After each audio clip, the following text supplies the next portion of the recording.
Hello there YouTube, it's Clormo with another Logic Pro X tutorial, and I'm gonna talk today about the Alchemy Performance Controls overview.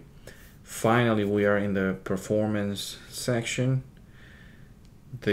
Like I said in the previous video, the beginning of the end kind of this Alchemy series has been running for a while, I know, but hopefully at the end you get to lose your fears dealing with this synth, this instrument called Alchemy, and you go ahead and start creating your own sounds. As usual, this is the first video that you watch on my channel or from this series. I suggest that you subscribe so you are on top of every new video as I release them, and you can critique, comment, do whatever you want, either here through YouTube or any of the other contact information that I have at in the graphic at the bottom of the video. And now let's just go into Logic Pro X and let's start this out. So we have, just as a matter of recapping, I wanted to do this of Alchemy, and we have gone through the browse view, an overview of everything, the simple view where we still have our performance section, the advanced view, gone through all the sources, filters, main filters, the master and voices section, modulation, all the modulation tabs and modes, and now we're finally here at the perform section. The perform section, you can access it every time, so it's available on the browse, simple, or advanced. The only difference is that in the browse or advanced versions or views, you also have access to the arpeggiator and effects tabs. Only in simple view you only have the performance section, but we're gonna keep it, actually I want to keep it here in the simple view so there's less clutter. We have been seeing this big window for a while. I want to keep it in the simple view so there's less clutter around, and I actually want to make this actually a little bit bigger so that those that have problems seeing, or like I do, can see everything. So as usual, to start up, a few notes before I go and start talking about all the different parameters. The performance controls sound page, which is what we're seeing here, has 16 controls, and this basically act as modulators as well. It also has its own gain stage with a dedicated snapshot volume control, and lastly, each transform pad lets you capture morphable snapshots of variable control settings. All performance controls are available as automation targets. So everything pretty much they have here with a knob, and including these transform pads, can be modulated and morphable, have their own snapshots. And the way this works, if you remember from the overview, as you go from one to the other, you see how things morph around. And of course, if I go to the advanced view, there might be some changes, not on this one, but you could also have some modulation and some other changes here depending on how you're modulating with these targets. But let's just keep it again in the simple view. And now let's start talking about each of these things one by one. Just to keep it as an overview video, right? So first of all, you have your performance control type that we have, which are the transform pads, which are these guys here. Then we have your performance control knobs. You have your XY pads, and lastly, the performance envelope controls. So that's pretty much the types of performance controls that we have.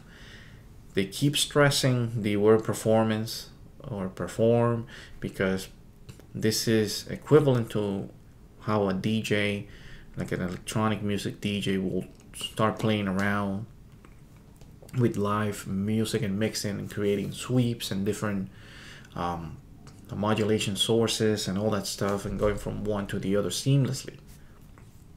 So a few things that I want to mention as far as using the performance controls effectively. So the performance controls are a custom set of controls, obviously, that modify the values of key sound parameters.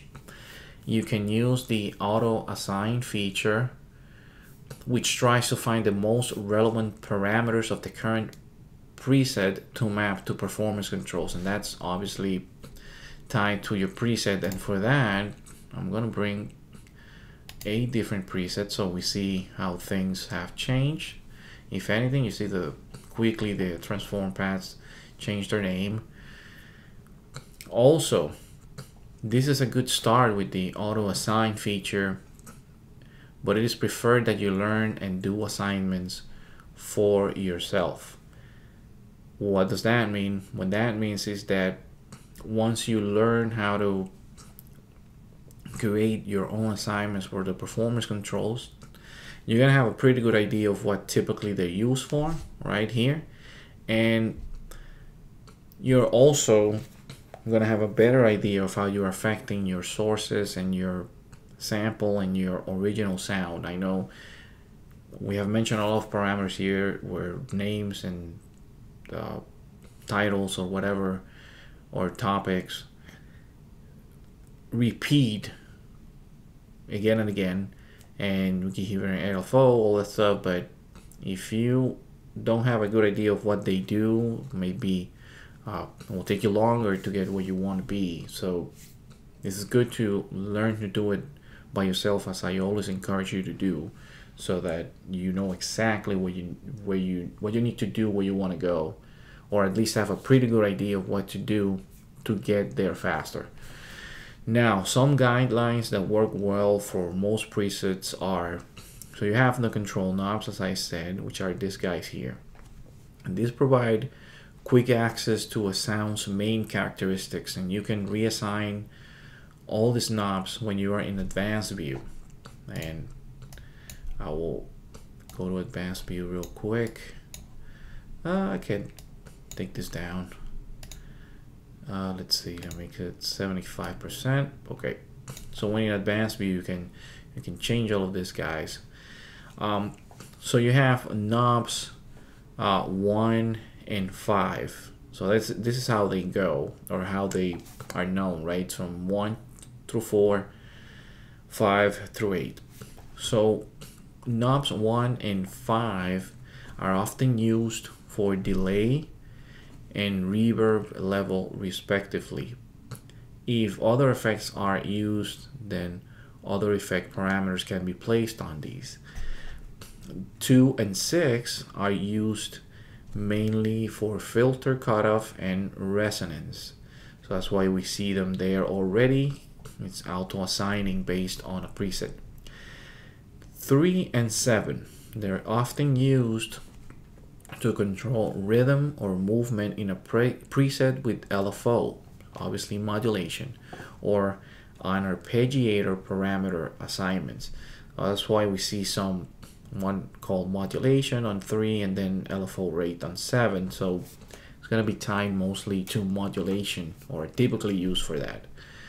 Then knobs 4 and 8 are often used for timbre, pitch, and other source parameters of that nature that affect the sonic characteristics of your full, complete, total output of the sound. Now, moving to the right, there's the XY pads, and it's just 2 of them. You have XY pad 1, XY pad 2. 1 is generally used for morphing among sources, and 2 can be used for control over additional morphing or effects, and that's why we have some tremolo rate and tremolo in this example.